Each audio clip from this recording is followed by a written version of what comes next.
बंद होगा शहर का नोटोरियस क्लब। एफआईआर के बाद आरोपी अंडरग्राउंड।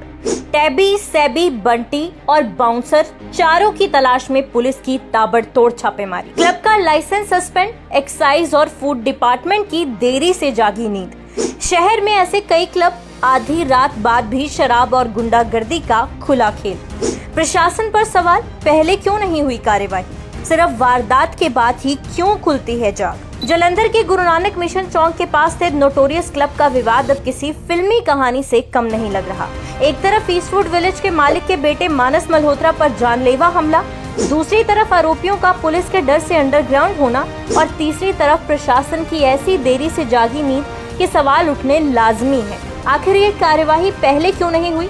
क्या शहर में ऐसे कई और क्लब देर रात तक कानून तोड़ते हैं, मगर तब तक सबको नींद आती रहती है जब तक कोई बड़ी वारदात ना हो जाए? पूरा सच जानते हैं आज की खोज खबर में।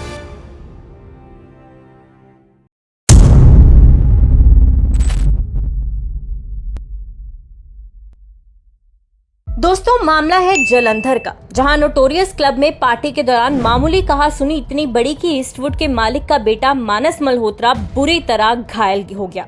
पीड़ित पक्ष का आरोप है कि टैबी भाटिया, उसके भाई सेबी भाटिया और प्रॉपर्टी डीलर बंटी चावला ने मिलकर कातिलाना हमला किया। इतना ही नहीं, अस्पताल जाते वक्त भी इन्हीं लोगों ने उसे जमीन पर गिराकर पीटा। घटना के बाद मानस कई दिन तक बेहोश रहा, फिर होश आने पर बयान दर्ज हुआ और तीनों के साथ एक अज्ञात चौथे आरोपी, जो कि टैबी का बाउंसर बताया जा रहा है, उसके खिलाफ भी हत्या के प्रयास का केस दर्ज हुआ। पुलिस कमिश्नर धनप्रीत कौर ने क्लब को देर रात तक खोलने और आदेश उल्लंघन के मामले में नोटिस दिया। जवाब न आने पर लाइसेंस रद्द करने की प्रक्रिया शुरू हो गई। एक्साइज विभाग पहले ही 1 महीने के लिए लाइसेंस सस्पेंड कर चुका है। खाद्य सुरक्षा विभाग की टीम भी अचानक क्लब पहुंची और किचन से चिकन करी और सब्जी की ग्रेवी के सैंपल उठाकर लैब भेज दी। लेकिन सवाल ये है कि अब तक ये चेकिंग क्यों नहीं हुई थी?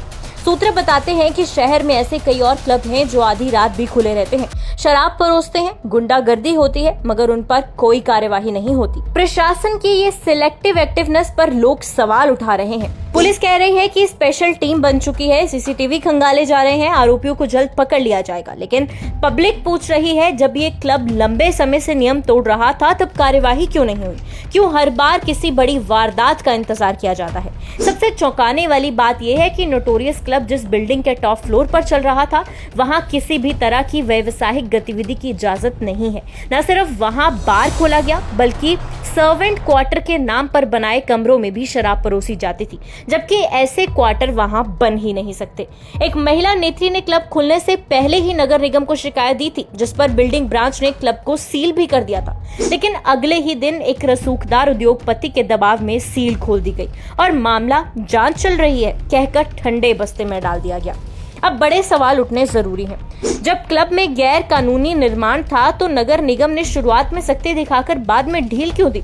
एक्साइज विभाग, पुलिस और फूड डिपार्टमेंट को अब अचानक से सारी खामियां कैसे नजर आई? क्या शहर में ऐसे और क्लब नहीं हैं जो देर रात तक खुले रहते हैं और नियम तोड़ते हैं?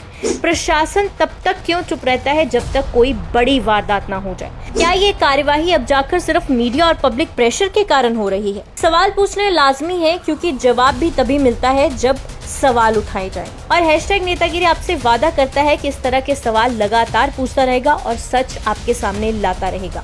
वीडियो पसंद आया हो तो इसे लाइक करें, कमेंट करें और हमारे चैनल को फॉलो करना ना भूलें।